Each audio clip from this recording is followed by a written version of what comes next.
আসসালামু আলাইকুম এভরিওয়ান, আশা করি আপনারা সবাই ভালো আছেন। বিকালের পরে যে একটা আবহাওয়া হয়, অনেকেই আসলে সময় সুযোগ পান না ওঠার জন্য। আমি কষ্ট করে আপনাকে সেই আবহাওয়াটা দেখাচ্ছি। একটু মেঘলা আকাশ, বাতাস। এই টাইমটা আমার কাছে খুব ভাল লাগে। বিকাল ৫টার পরে, আসর নামাজের পরে চাইলেই এখানে উঠে বাতাস খাওয়া যায়, নীরবতা পালন করা যায়।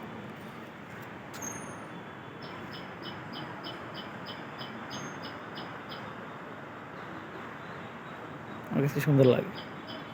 এই টাইমটা আমার খুব প্রিয়, বাট জব করার কারণে আমি এই টাইমটা কখনোই পাই না। হঠাৎ আজকে পাইলাম, তাই উঠলাম এবং আপনাদের সাথে শেয়ার করলাম। টাইমটা মেবি ৫টা থেকে ৬টার মাঝের টাইম। এই টাইমটা একেবারে আকাশ শান্ত থাকে। অনেক সুন্দর লাগে আবহাওয়াটা আমার কাছে। আপনাদের কেমন লাগে কমেন্টে জানিয়ে দেবেন। সবাই সুস্থ থাকবেন, ভালো থাকবেন। আসসালামু আলাইকুম।